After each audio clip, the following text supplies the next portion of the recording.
Music doesn't define who I am. What I do doesn't define who I am. Who I am defines what I do. And who I am is I am a human being that has been literally rescued and has been brought back from a place of desperation, which is exactly the opposite of hope. Hope, I believe, is an expectation of something that can be fulfilled.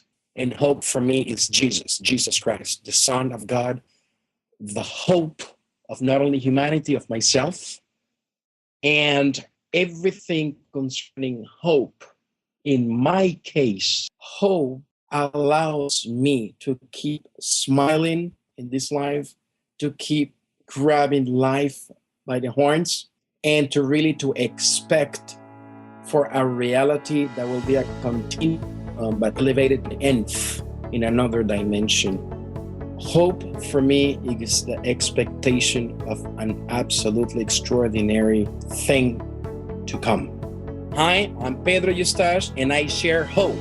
Welcome to I Share Hope, the podcast where world leaders share their real stories of hope and how you can use actionable hope to start changing your life today.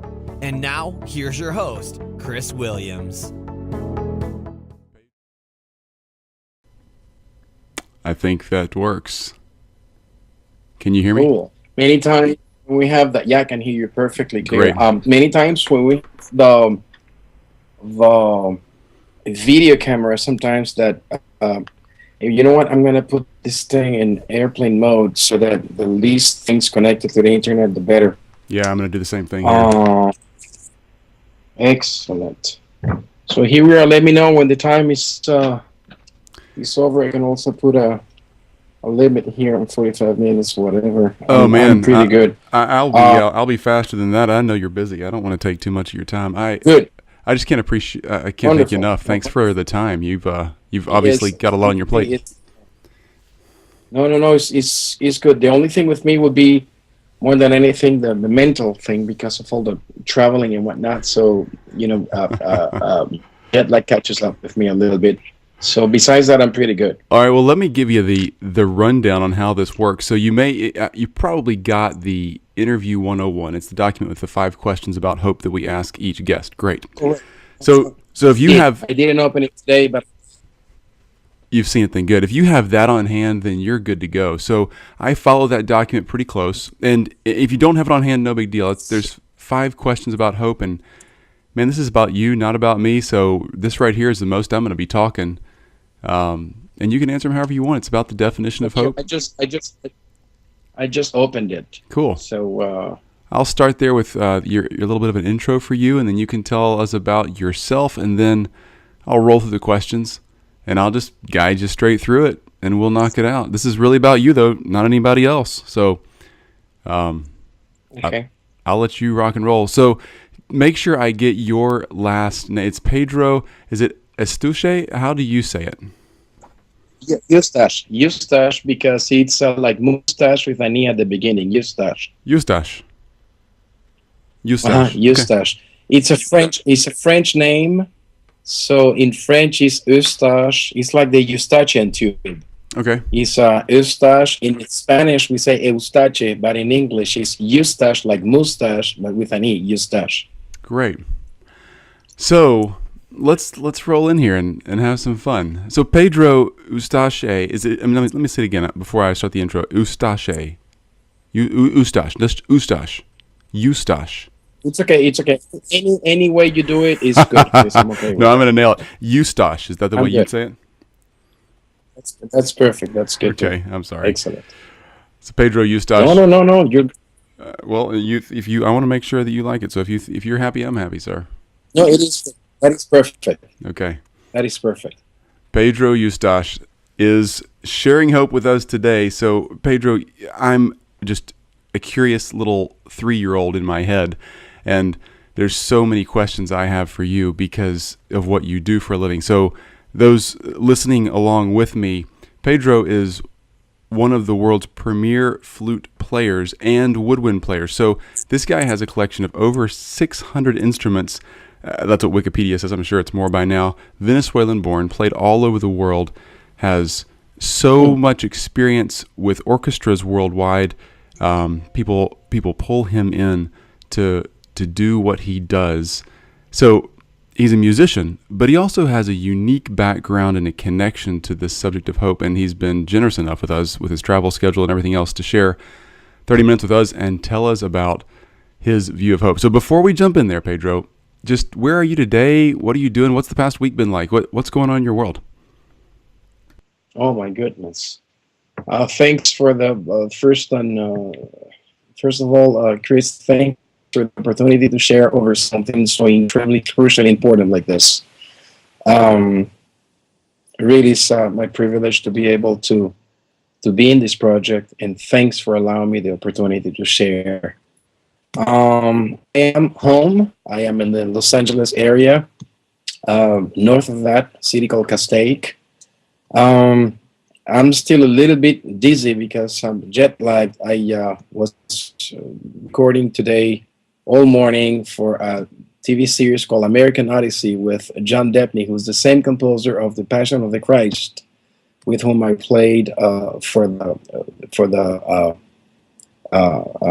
sound score of that incredibly powerful and historical, iconic movie, Mel Gibson's The Passion of the Christ. I had the privilege to be the main Woodwinds instrumentalist in that soundtrack.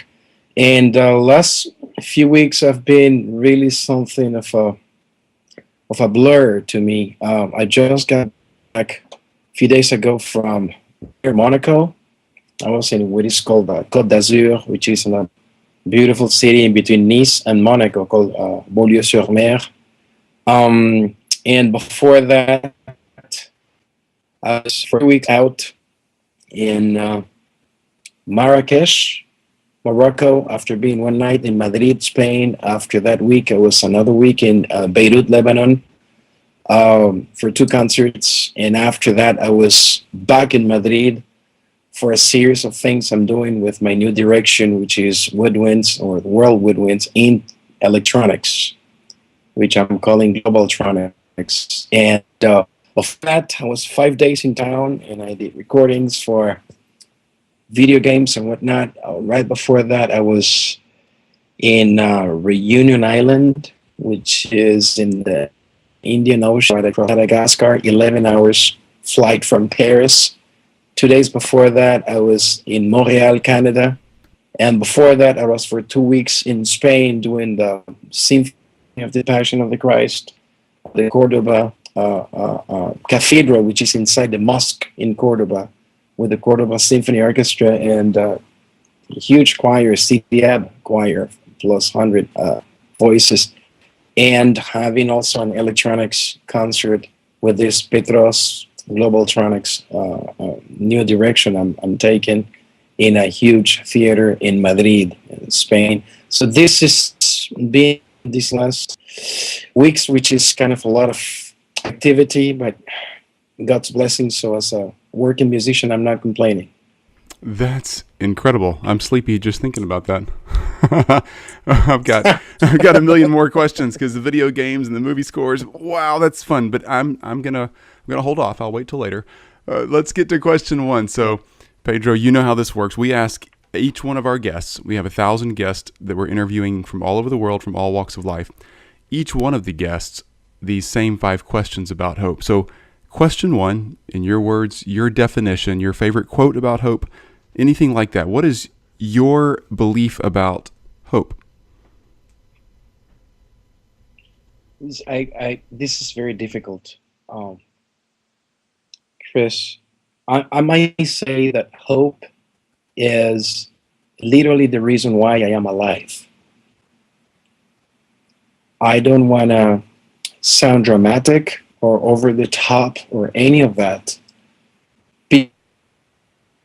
I'm very direct, I'm very factual, I'm very what you see is what you get. I'm like a New Yorker, I'm a very straight shooter. I speak my mind. I'm not very shy. And I'm very flagrant and very frank. And that is the reality with me. Hope, I believe, is an expectation of something that can be fulfilled. Now, for me, literally, hope is A reality is name and last name. And hope for me is Jesus Christ, the Son of God, the hope of not only humanity, of myself, and everything concerning hope in my case, in my life, in my life's experience, which is very heavy, comes from there. If I didn't hope, Chris, I don't know if I'll be talking to you right now. I'm straight with you. I'm embarrassed to admit this, but it's the truth. And hope allows me to keep smiling in this life, to keep grabbing life by the horns, like we say, and to really to expect for a reality that will be a continuum, but elevated to the nth in another dimension. Hope for me is the expectation of an absolutely extraordinary thing to come. Wow, that's a powerful, powerful definition. Great answer. So, piggybacking on that answer, your definition of hoping for things to come and things that can be fulfilled, and you even referenced your connection to Jesus Christ. So in any of those directions, who has shared the most hope with you? Is there any one single person or a group of people even who've really delivered that to you in a powerful way?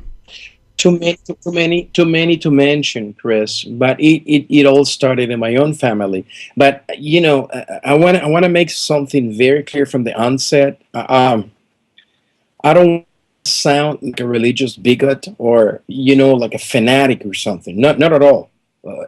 You just heard me mention incredible countries. I had the powerful, incredible, extraordinary honor, privilege to not only do two concerts in Lebanon, in Beirut, with Michel Fadel, a fantastic artist, pianist, soloist, and producer, but I also had, piggybacking on that, the opportunity to share in a church in Beirut. And I had the privilege to tell them there in the Middle East why, as an even global citizen, as a world traveler, as somebody who experiences many different cultures in countries and traditions and points of views and convictions and philosophies and belief systems, why was it that I believed that only the cross was the way?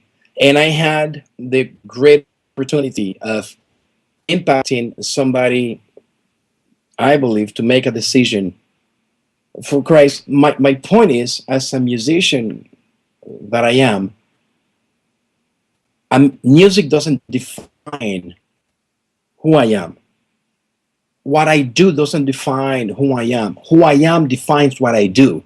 And who I am is I am a human being that has been literally rescued and has been brought back from a place of desperation, which is exactly the opposite of hope. Somebody that has been taken from a place of hope, hopelessness, into my reality now. And as a consequence of that, springs forth from my heart, from my soul, from my mind, from my breath, from my fingers, an expression that is nothing less than gratitude and recognition to the one that gives me hope. So again, it's not that I'm trying to insult people's intelligence by trying to sell ideology or trying to try to proselytize. No, not at all. I respect all belief systems. I love my friends who not necessarily share my conviction. But my point is, I'm not trying to sell ideology. I'm not trying to fanatic again. I'm literally an artist who speaks out of his own experience. And my experience is that the music I do is a consequence of the connection, the vertical connection I have with the Creator through the cross, who is the one that gives sense and direction to my life. So based on that, I, I haven't mentioned one person that physically has instilled this in me more than anything, but I would say that one of the first huge influences in my life concerning this has been my family. I come from an incredible family. My parents were born and raised in Haiti, a beautiful little island, very poor island in the Caribbean, and they immigrated to Venezuela 70 years ago or something like that. And that's why I was born and raised in Venezuela. But there were people who feared God. There were people who were godly people. And I'm the sixth of seven siblings. There's six boys and one girl, and I'm number six. And all of us saw in them the reality of something that reflected what we're talking about, that reflected the power of hope. You know, that's a great story of your faith and the respect for others. I totally agree with you on that. And just the connection that your parents and a few others around you have, and so many others I know you've said, but in particular your parents, just a rich heritage. You sound like you have people who've really loved you behind you. That's really great. Absolutely. And my brothers, and I've had amazing pastors and people who has affected me, and people who are not even pastors. You know, Martin Luther King, Gandhi, they have affected me. Johann Sebastian Bach. There are people that tremendously have affected me concerning the reality of hope. Great. Well, question 3 then. You've referenced a little bit of maybe what's gone on back there in your past, and you've accepted this interview. You know, everybody accepts these interviews for different reasons. It's fascinating to me who says yes, but why is always my question. Why do you have a connection to hope? And you've expressed a little bit of that, but tell us with question 3, what's that time? Take us back and paint that picture for us of what was going on when you really were down and out and you had to have some hope to get through. Because there's a lot of people listening, and I've been there and you've been there, where we may be at a place where it doesn't seem like there's a chance and it's not going to work for us. That is true. That is true. And in fact, Chris, thanks for the question. Again, this is something so fundamental. This is something so relevant. This is something so life-defining. My own life experience. That again, I will not get tired of sharing this. Because people that are going through stuff need to hear that there is hope. I remember a movie, it's Shawshank Redemption, in which one of the guys told another one, hope was a dangerous thing. And I disagree with him. I believe hope is an amazing, extraordinary, life-giving thing. And what you're talking about, Chris, is the loss of our daughter. 27 years ago, going to 28, we lost a beautiful little 3 years and 9 months, beautiful little daughter. She went to eternity in our arms in Valencia, California, 26 days after my wife, Sarah, S-A-R-A, we set foot in America, in a strange land, basically with no support systems. We were literally coming into a new reality, into a new culture, into a new place, geographically, culturally. And she gets called to eternity 26 days after she walked in this beautiful, blessed land. And Chris, listen, this is why I tell people that this is the reason why I can say the cross is the way. Please hear me out in this. This is incredibly intertwined with hope. I will explain. I don't know if you're a father, but anybody that is a father or a mother knows what I'm going to say right now. When you have a kid, that kid is worth more than your own life. The mama bear is the most dangerous thing you can face in a forest, even if you are grizzly or 2 or 3 times bigger than her, because she will do anything to defend her cubs. being a father convinced me at my logical, reasoning, thinking state that only the cross was the way. Because, Chris, what I went through with my beautiful little daughter, what my wife went through with her, we told God, please take us. We've lived already. She's only 3 years. Please let us take her place.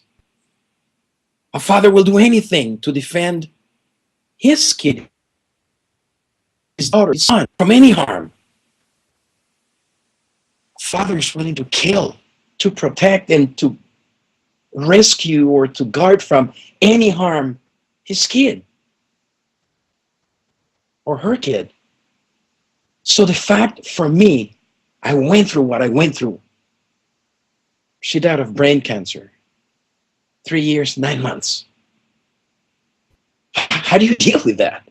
That doesn't make any sense. We live in a fallen creation. I'm completely convinced of that. But even in this fallen creation, there's an order to things. Kids are supposed to bury us, not the other way around. So even that is like, and then my faith got challenged, and my convictions got challenged. Nothing made sense. Then, the incredible, paramount, undescribable, powerful reality of hope came. And I'm here to say that I'm alive because of that. If I didn't have the hope to see my daughter again, I don't know if I'll be talking with you, Chris. Because I was this short of committing suicide. I'm embarrassed to admit that, but that is the truth. So coming back to this thing, having gone through this, I realized that if I was willing to do anything to spare pain from death, from anything, I could have never imagined the perfect Father, God the Father, allowing his Son to go through the cross. If there would be any other way for humanity to connect with him, God the Father would have said, Son, no. He would have protected the Son, because any father would do that, Chris. Any father would do anything to protect his son from, or his daughter, any harm. He would say reincarnation works. He would say submission to God, like they say in Islam, would work. They would say tantric Buddhism or self-realization, or like my great, fantastic veneered master Ravi Shankar, he would believe, he did believe that through music he could get saved. If that would have worked, the Father would have said, Son, any of those things work. You don't have to go through the cross, because a father, Chris, would do that. The fact that his Son had to go through that tells me that there was no other way. And the reality of hope that keeps me alive every single day since more than 27 years ago that my daughter died, that our beautiful little daughter died, compels me at a reasoning, at a logical place, to understand that God's love is so amazing. He allowed his Son to take my place in order to empower me to have the reality of hope and experience an eternity of incredible meaning and purpose. Thank you. I don't know what else to say. Thank you. God bless you. You've come a long way. So I hope this makes sense. I hope this makes sense. It makes lots of sense, Pedro. It really does. So question 4, you've come through a lot of dark days, and you've come out with hope. And what are you doing with it now? How are you sharing hope today? How are you taking that forward? It's helped you. How are you sharing with others? Literally, Chris, I cannot stop I cannot compartmentalize. I cannot separate myself from who I am. It's funny. I'm covering many things here, but your questions are fantastic. And I thank you again for the opportunity. This is golden opportunity to share. Really, really. This is important. There's a lot of stupid things in the world and a lot of negativity. It's wonderful that we can share this. It's important that we can share this. I cannot stop being who I am. Many times I'm asked, well, how do you manage your secular activities, playing secular music, from playing holy or sanctified, or I go like, what are you talking about? I am who I am. I woke up every morning. I'm the same guy who went to bed last night. I am a person who follows Christ 24/7. Even when I fail, I'm a failed follower of Christ.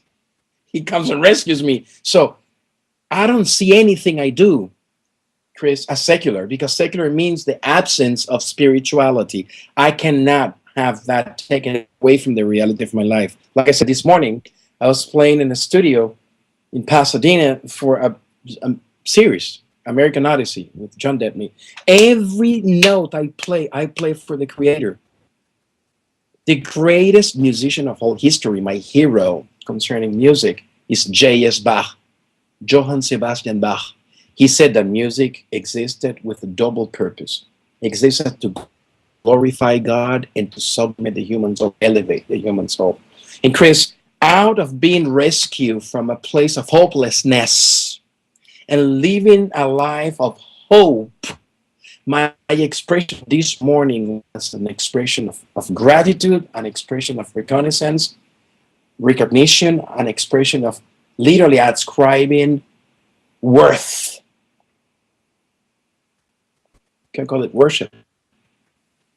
The one with capital O that rescued me from the horrible, dark hole of nothingness, which is hopelessness, because you have nothing when you're hopeless, to a place of incredible purpose. And what I do is, in every note I play, I share hope. In every word that I try to convey hope. There's a great thinker, I believe it was St. Francis of Assisi, that said, preach the gospel at all time, and if necessary, use words, or something to that effect. And that's my life. You know, far from being perfect, God knows I'm not perfect. I'm perfectible, though. And hopefully today I'm less bad than yesterday, allowing Him to do His thing through me in spite of me. I always say that I have a PhD in spite ofness. What I do is true, and what I do again, I have many shortcomings. I have many weaknesses, but I also have some assets. Some of my talents and my gifting and my assets, one of them is to share, to encourage people. Because I don't enjoy when people are belittled, or I've suffered a lot of that in my life, and discrimination is a reality in many places in the world, including America, unfortunately. Yet I enjoy very much encouraging people, and nothing can encourage better people than something that is based in hope. Because literally, again, Chris, if we live our lives without, we can hope for many things, but things may not happen. Something I didn't say in the beginning, which is incredibly important, faith and hope for me in my life go very, very together. And my definition of faith, we know it, is literally the conviction of that I don't see, the complete certainty of things to come. And for me, that is very, very, very close to hope. Some people hope, like the saying goes, we hope for the best and prepare for the worst.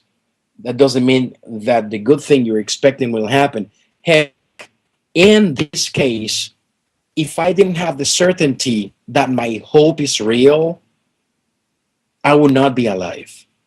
And listen, Chris, I cannot fake this. There is no religious nothing that my a parent or a culture or a tradition could instill in me that would have had the power to stop me from committing suicide when I had that impulse.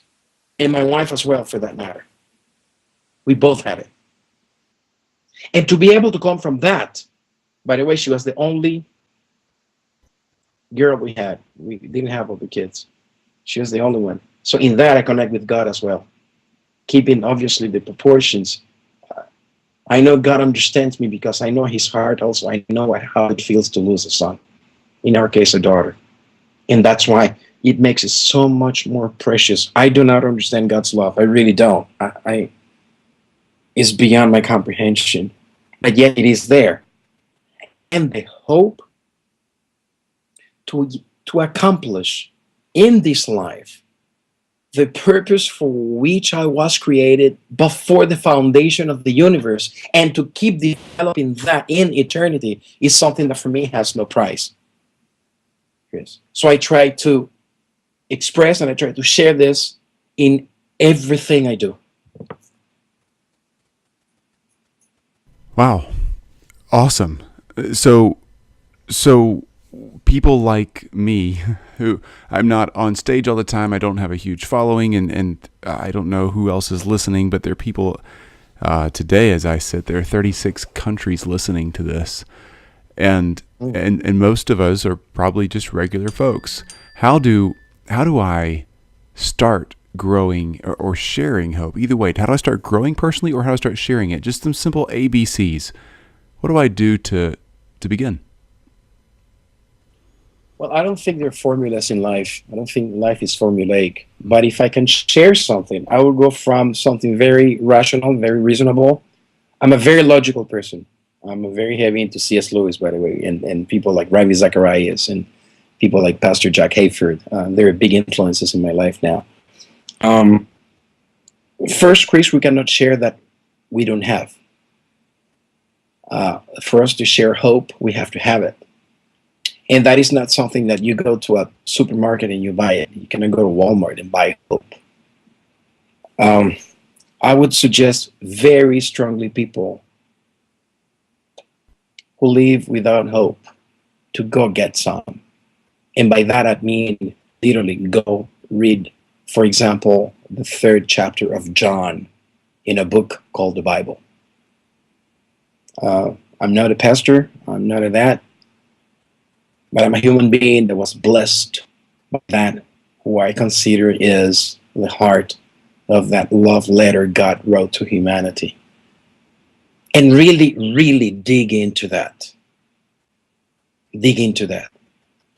Number 2, once you have opened your heart and hope has entered your heart, because the reality is that without God's love, we're literally heading 200 miles an hour to a place of hopelessness. When you accept God's love, you have hope. You have turned. You made a 180 degrees turn. Now you're going to a place of significance, a place of direction, a place full of purpose. Not an easy journey, but you're heading on a wonderful direction. What I would recommend after that is to grow in hope. I would mean as a human being, to grow in the significance of what that hope means. How does that translate? How does that manifest itself or himself? I defined hope at the beginning of this interview with name and last name. Jesus Christ, the Son of God. For me, is a daily blessing to try to know him better. The more I know him, the more hope I have. The stronger, the deeper my hope becomes, the clearer my eyesight becomes, my perspective in life.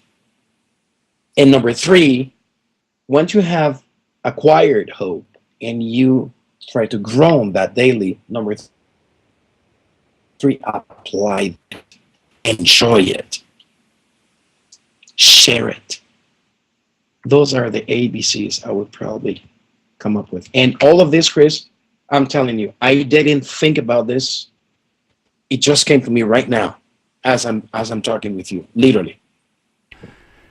Okay, so let me see if I can summarize. So you're saying if you don't have hope, first go and get some. I love the way you're saying that. And you're referencing John 3, a book called John in the Bible, chapter 3. And then Correct. Once you understand that, you're saying grow in hope, meaning continue to develop that hope in the reference you're using in Christianity or in a relationship with Jesus Christ. And then number 3, you said grow in applying it, I think, but you actually said the word enjoy it.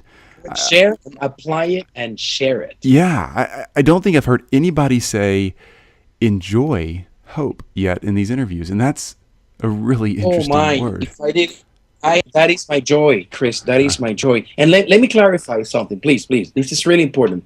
Sure. Yeah. When I began this, I didn't say I'm a Christian. I said I'm a follower of Christ. Good clarification. Unfortunately, now times Christianity has connotations that, unfortunately, many times, sadly, I need to recognize, have very little to do with Christ. So I want to make sure people understand that I'm not talking about a religion. I'm talking about a relationship with God through the cross. There might be two completely different things. Yeah. That's a good so-called clarification. Christians, through history have done horrible things. I have friends in Tunisia that told me, still they're telling me about the Crusaders. And he's right. They were wrong. But they didn't have anything to do with Christ. So I want to make sure people understand that I'm not trying. You see, in the Middle East, people think all the West is Christian. And in India, people think that everybody in India is Hindu. No. There are other realities. What I'm talking about, I cannot talk for anybody else. I'm talking about my own personal life experience. I'm talking about something which is so much more than any tradition, although I love traditions and I respect them, or any culture, or any geographical thing. It's not that, Christ is for Westerns. Heck, Jesus was not even a Westerner. He was a Palestinian Jew. Wrap your head around that one. And so he was a Middle Easterner. So I'm talking about something that is not geographically defined, or something that is a tradition, or something that culturally was stamped over me. No, I'm talking about something that changes lives. And it changed my life. And it defines who I am. So that's why I say, go get some joy, live it, enjoy it, and share it. Awesome. So that's the end of the questions. And for anybody who's listening right now or reading this transcript in whatever language you're listening in or reading in, there's really no magic to how we pick these interviews, just so you know. I've mentioned this once or twice before, because sometimes people get offended by a certain brand of what seems to be religious commentary, or a lifestyle choice one way or another, or a political affiliation, whatever it may be. We are doing an interview with 1,000 people worldwide, and Pedro, we actually chose you because of your talent and your musical ability, and the fact that you were a Venezuelan American as well. So I had no idea where you'd go with this, but I love your story of hope. There is so much goodness there, and honestly, there's so much hope there. So where can we, if people are interested in knowing more about you as a person, your music, what you're involved in, your projects, where can we track you down? Oh, very easy. You can Google my name, or you can go pedroflute.com, Pedroflute, one word, Pedro Flute, like flute in English, flute.com. And there are things in YouTube. If you put my name, again, Pedro Eustache, Eustache, T-H-E, little flute, many things come. And something I wanted to clarify real quick. Also, Chris, thank you again for the privilege of being interviewed. I really count this as a great honor. Thank you. Thank you. Because there's meaning on this. You see, it's not only that you interview me and I've got a gazillion interviews because I'm an artist and I'm here and I'm there and I'm doing this and I'm doing that. This is beyond that. This is something that has meaning and has really purpose. And this is something that is akin to my own life, because I personally believe that all the things you mentioned and working with so many great artists, so many great projects, are simply things that the Creator has allowed in my life for me to have a platform so I can share these other most important things. And those things I do, I want people to understand that it's not my capacity. It is something I have been blessed with, that I develop. It is my duty, it is my privilege, and it is my blessing to every single day try to do something and to develop what I've been given.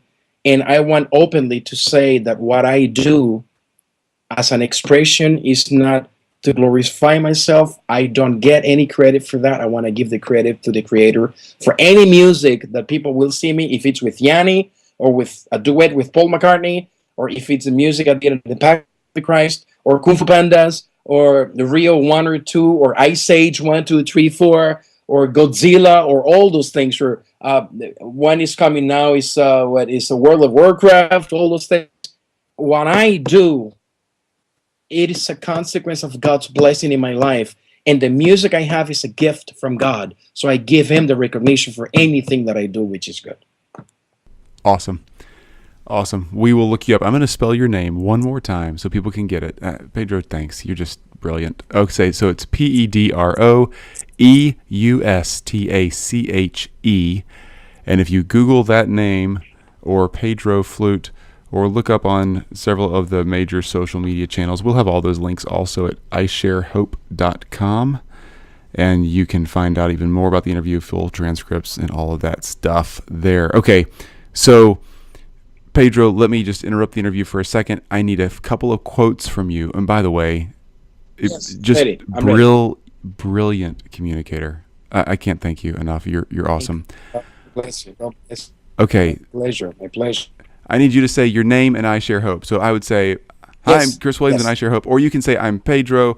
Your name. You can say your name and I'm a professional flute player, or I've played flute in all these movies. Yeah. I'm going to put on mute, and you just go whenever you're ready. I'm ready. Hi, I'm Pedro Eustache, and I share hope. Perfect. Love that. Okay, so Pedro, just random questions from me, because I got this little 3-year-old brain in my head. Oh, please. You're doing the video game thing. You're playing the flute or woodwinds or whatever for video games. You mentioned one a minute ago. Which one was it? Well, the one I've played for, I'm embarrassed to say, the horrible things like World of Warcraft and things like that. and Layered. Why do they call you? You rattled off a ton of movies a minute ago. Why you? Well, literally, what happened is a chain effect. When I was with Yanni for 11 years, that exposed me to.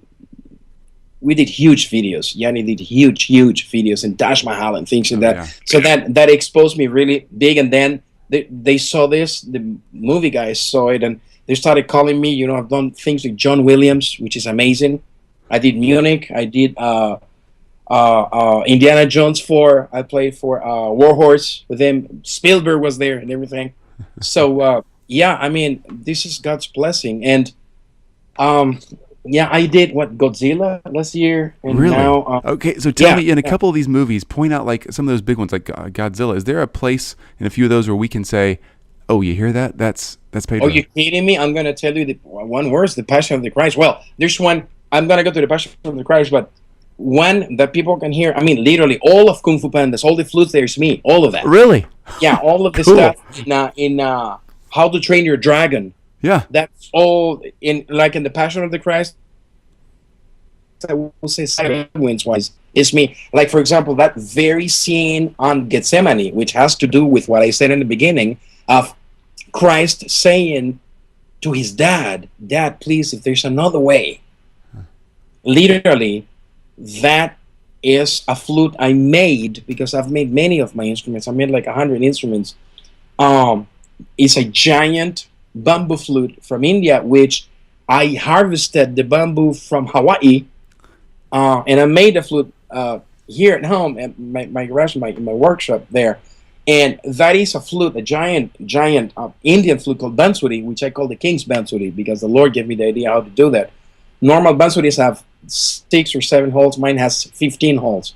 So I can have many more sounds than normal traditional bansuris, the flute from India. The thing is, that is a very precise scene, that cue with the blue moon on the Garden of Gethsemane. When Jesus comes to Pilate, there is the Zurna there. When Jesus comes to the Sanhedrin with the Pharisees, there is a saxophone I made with a horn from an antelope called oryx. Really? So I call it the oryxophone. A saxophone with an antelope horn played in the Passion of the Christ. Yes, and that is when Jesus comes to, that's the sound of the Pharisees. And then, check this out, this is amazing. When Simon of Cyrene carries Jesus' cross, which is a very painful scene, there's this double beautiful instrument from Tunisia, which jokingly all the time John Debney calls it Philistines, because the sound is it's called the meswed.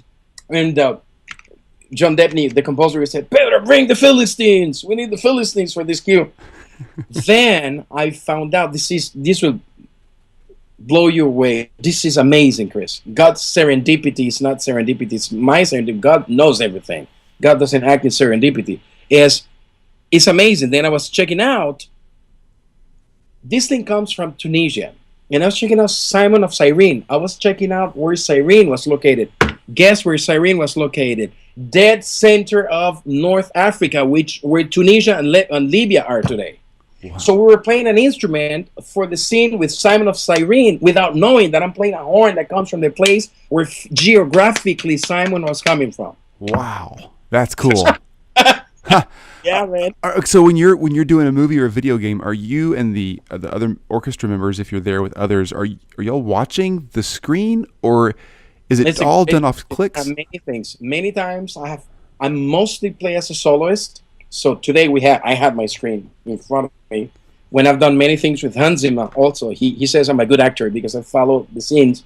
But also when I play in orchestra, the screen is behind us, because the conductor is in front of us, and then there's this huge, giant screen behind us, which he has because he has to follow while he conducts the orchestra. So we cannot see the scenes because basically they're behind us. Mm-hmm. But when I am a soloist, which is the specialty thing I do, I'm like the specialist in the studios in Los Angeles for what they call world woodwinds or exotic winds or ethnic winds. Then yes, I have the screen with us. There's a Tutankhamun thing that will come these days as well, and like that. So yeah, we follow the screens.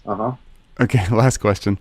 Man, I got like 20 more, but you got to go. Okay, so what's your favorite thing to listen to when you're putting in the earbuds? You're on the airplane and you just need something to rock out to. There's so many of them. I 2 weeks ago, Chris, I was a key speaker for a 3-day conference thing in Madrid called Madrid Music Days for DJs and producers and things. And I was sharing one of the conferences was fundamentals for DJs and electronic music producers and whatnot. And literally there I went from Mozart to The Prodigy to Gary Newman. And I had examples also from Ravi Shankar. I listened to Jimi Hendrix. I listened to Duke Ellington. I'm a madman for Emerson, Lake and Palmer. I listen to Snarky Puppy. I listen to Bach. I'm a Mozart freak, and I listen to anything that has worth on it. Worth. I'm really an open listener, and God has a lot of beautiful thing in my mind. I don't know if it's my DNA is mixed because my dad was black, my mom was white. So that's why. But the thing is, I tend to think laterally. I hear something here, then I can connect it with something that would not be normally connected with. And that refreshes me tremendously. And again, I'm very analytical, and I'm always going in math. There's a function which is really heavy called regression, which engineers, I'm told, use that when they do reverse engineering, which is to take a curve and try to figure out what function produced that curve. I tend to do that in music now. Analytical, I try to go back from what I'm listening that Mozart did and what is the idea that produced that result. In jazz, we call that to play conceptually, and which is to take a concept from where an idea came instead of just playing licks. We literally understand what was the concept, harmonically or other, that gave birth to this line that we liked. And that's why I listen to everything. I mean, I could not tell you literally what is the only thing I listen to. I listen to many things. And basically, with this, I finish. I apply even a biblical principle to this, and this might freak out some Christians. I'm sorry, and I'm very open. I listen to everything, and I retain the good things. That's great. I mean, there are things of the Prodigy that has bad words. You know, I don't like that. There were things that a genius like Frank Zappa did. I didn't like his lyrics. I understood his comments and his commentary, but this guy was a brilliant genius. So I go and I listen to his music, and I get, you know, Jimi Hendrix music, although he was a person that was confused, you know, and deep into chemical dependency and whatnot. But my point is, I do what St. Paul says. I study all things, and I keep the good things. Love it. Man. Well, my friend, it is great to hear about you and your hope and to share it. Pedro, you've been a blessing. My pleasure. Enjoy the rest of your evening and get some sleep. And, I will. All right, my friend. Have a good one. Thanks. Keep me posted, Chris. Great honor to have met you, and my pleasure to have here with you today. God bless you all. Thank you. Be good. Bye-bye. You've just listened to I Share Hope. If you're ready to make a change, head to our website at isharehope.com and claim your free copy of the top 10 actions of hope from world leaders to use hope in your own life. Thanks for listening, and we'll talk to you next time.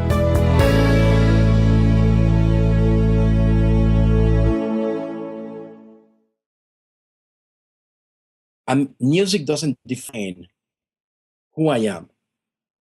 What I do doesn't define who I am. Who I am defines what I do. And who I am is I am a human being that has been literally rescued and has been brought back from a place of desperation, which is exactly the opposite of hope. Hope, I believe, is an expectation of something that can be fulfilled. And hope for me is Jesus Christ, the Son of God, the hope of not only humanity, of myself, and everything concerning hope. In my case, hope allows me to keep smiling in this life, to keep grabbing life by the horns, and to really to expect for a reality that will be a continued but elevated nth in another dimension. Hope for me is that. I take too much of your time. Good. I just can't appreciate. I can't thank you enough. Thanks for the time. You've obviously got a lot on your plate. No. It's good. The only thing with me would be more than anything the mental thing because of all the traveling and whatnot. So jet lag catches up with me a little bit. So besides that, I'm pretty good. All right. Well, let me give you the rundown on how this works. So you probably got the Interview 101. It's the document with the 5 questions about hope that we ask each guest. Great. Correct. So if you have, I didn't open it today, but you've seen it, then good. If you have that on hand, then you're good to go. So I follow that document pretty close. And if you don't have it on hand, no big deal. There's 5 questions about hope, and man, this is about you, not about me. So this right here is the most I'm going to be talking. and you can answer them however you want. It's about the definition of hope. I just opened it. Cool. So I'll start there with your little bit of an intro for you, and then you can tell us about yourself, and then I'll roll. Expectation of an absolutely extraordinary thing to come. Hi, I'm Pedro Eustache, and I share hope. Welcome to I Share Hope, the podcast where world leaders share their real stories of hope and how you can use actionable hope to start changing your life today. And now, here's your host, Chris Williams. I think that works. Can you hear me? Cool. Many times when we have that, yeah, I can hear you perfectly clear. Great. Many times when we the